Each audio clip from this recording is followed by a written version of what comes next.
Hello everyone. आज हम ये देखेंगे कि अगर हमारे पास कोई नॉन कंडक्टिंग सॉलिड स्फीयर है जो कि चार्ज्ड है, ठीक है। ये हमारे पास कोई नॉन कंडक्टिंग सॉलिड स्फीयर है और ये चार्ज्ड है। इसका रेडियस r हमारे पास दिया हुआ है। अगर हमें इसके अंदर इलेक्ट्रिक फील्ड बताना है, मैंने कहा ठीक है इसके अंदर इलेक्ट्रिक फील्ड बताना है, उसका कॉन्सेप्ट हमें मालूम है, वो होता है रो r बाई 3 एप्सिलॉन नॉट। ये कब की बात है? जब हमें अंदर किसी पॉइंट पर इलेक्ट्रिक फील्ड बताना है। अब मुद्दा ये नहीं है, मुद्दा ये है कि अब अगर हम इस नॉन कंडक्टिंग सॉलिड स्फीयर में कोई कैविटी बना देते हैं, हमने कोई कैविटी बना दिया, ठीक है। बाकी तो हमारे पास बाकी सारी जगह पे तो चार्जेस हैं, कोई इशू की बात नहीं है। तो इस कैविटी के अंदर किसी पॉइंट पर इलेक्ट्रिक फील्ड कितना होगा, ये हमें निकालना है। अब ये थोड़ा देखने में टिपिकल है, थोड़ा एडवांस कॉन्सेप्ट भी है, ऑलरेडी जेई 2013 में सवाल आया भी है। तो यहाँ पर अगर हम इस पॉइंट को ओ मार्क करें और इस पॉइंट को ओ डैश मार्क करें और यहाँ पर हमने कोई पॉइंट पी लिया है और हमें इस पी पॉइंट पे इलेक्ट्रिक फील्ड बताना है, ठीक है। कॉन्सेप्ट क्या बोलता है? कॉन्सेप्ट क्या है कि हम क्या करेंगे, इस पॉइंट पी पर पहले पूरे कारण इलेक्ट्रिक फील्ड निकालेंगे और फिर इस छोटे से जो हमने स्फीयर बनाया है, छोटा सा हमने जो कैविटी बनाया है, इस कैविटी के कारण जो फील्ड है उसे माइनस करेंगे। तो हम सबसे पहले क्या करते हैं, एक थोड़ा सा मैं आपके लिए बिगर डायग्राम बनाता हूँ ताकि आपको थोड़ा ज़्यादा अच्छे से विजुलाइज हो सके।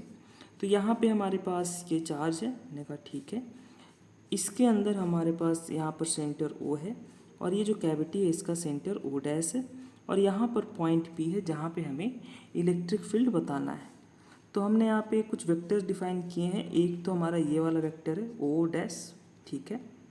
और ये हमारा P पॉइंट से ये वाला एक पॉइंट है जिसे हमने OP बोल दिया, ओबियसली OP वेक्टर। और एक हमारे पास O डैश P वेक्टर, ये हमने 3 वेक्टर्स डिफाइन कर लिए हैं। तो इलेक्ट्रिक फील्ड कैसे लिखेंगे? मैंने कहा इलेक्ट्रिक फील्ड लिखने के लिए बड़ा सिंपल है। हम पहले क्या करेंगे, पूरे की वजह से इलेक्ट्रिक फील्ड लिखेंगे। वो क्या होगा P पॉइंट पे, डैट इज रो आर मतलब हमारा OP vector upon 3 epsilon not minus. अब माइनस क्या करेंगे कि ये जो हमारे पास जो पोर्शन है जहाँ पे कोई चार्ज नहीं है, इसके कारण जो इलेक्ट्रिक फील्ड उसे माइनस करना पड़ेगा। तो इस पॉइंट P पे इसके कारण इलेक्ट्रिक फील्ड कितना होगा, rho O dash P upon 3 epsilon naught. मैंने कहा बिल्कुल सही बात है कि हमने क्या किया कि इस P पॉइंट पे इलेक्ट्रिक फील्ड लिखना है। तो इसका कॉन्सेप्ट हमने ये डेवलप किया कि जो पूरे के कारण था, मतलब मान लिया हमने कि सब जगह चार्ज था, यहाँ पर भी चार्ज था, पहले कैविटी नहीं थी, ई टोटल और माइनस ये जो चार्जेस हमारे पास यहाँ पर थे उसकी वजह से जो कैविटी के अंदर चार्जेस थे उसकी वजह से जो इलेक्ट्रिक फील्ड था उसे हमने माइनस कर दिया। अब यहाँ पर अगर हम इलेक्ट्रिक फील्ड देखें तो रो बाय 3 एप्सिलॉन नॉट कॉमन आ जाएगा, ये बचेगा OP vector minus O dash P vector. अब कहानी यहाँ पे ख़त्म नहीं हुई है। जे एडवांस में जब ये सवाल आया था तो हमारे पास मल्टीपल करेक्ट थे। पहला सवाल तो ये था कि क्या यहाँ पर जो इलेक्ट्रिक फील्ड वो यूनिफॉर्म है सब जगहों पे। तो चलो देखते हैं इस चीज़ को। अगर मैं बोलूँ कि ये 3 वेक्टर है तो ये आपको दिख रहा है कि ये जो OP है ये रिजल्टेंट है।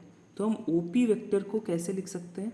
OP वेक्टर को हम लिख सकते हैं O dash vector plus O dash P।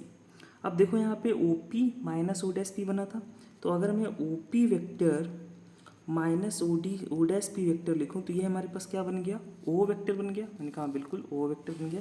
तो यहाँ पे हमारे पास जो नेट इलेक्ट्रिक फील्ड बना ये बना rho by 3 epsilon naught O dash vector. इसका मीनिंग क्या है? इसका मीनिंग है कि हमारे पास जो इलेक्ट्रिक फील्ड है इनसाइड द कैविटी, चाहे आपने पॉइंट भी यहाँ लिया है, यहाँ लिया है, इन कैविटी के अंदर कहीं भी आप पॉइंट लेंगे, हर जगह जो इलेक्ट्रिक फील्ड होगा वो rho by 3 epsilon naught O vector होगा। मतलब वो केवल इन दोनों के बीच में जो सेपरेशन है उस पर डिपेंड करेगा, यानी जो हमारा इलेक्ट्रिक फील्ड होगा कैविटी के अंदर वो यूनिफॉर्म होने वाला है, यूनिफॉर्म रहने वाला है। आई होप आपको समझ में आया होगा कि हमने कैसे क्या किया। हमने सबसे पहले पूछा गया था हमारे पास कि एक कैविटी क्रिएट करती है, उस कैविटी के अंदर हमारे पास इलेक्ट्रिक फील्ड कितना होगा, हमें पूरे के कारण मालूम था वो रो आर बाय 3 एप्सिलॉन नॉट होता है। ये रिजल्ट आपने गॉस लॉ से डिराइव भी किया होगा अपने 12th क्लास के इलेक्ट्रोस्टैटिक्स पढ़ते वक्त। और फिर उसके बाद हमने क्या किया, उसके बाद हमने कहा कि पूरे के कारण इलेक्ट्रिक फील्ड लिखते हैं, फिर इस कैविटी के कारण जो इलेक्ट्रिक फील्ड है उसे माइनस कर देंगे तो हमारे पास नेट इलेक्ट्रिक फील्ड आ जाएगा, जो कि बड़ी सिंपल तरीके से ρ/3ε0 ओ डैश वेक्टर आया है। और इससे हम ये प्रूव कर रहे हैं कि जो हमारे पास इलेक्ट्रिक फील्ड है वो यूनिफॉर्म है inside the cavity. Thank you very much.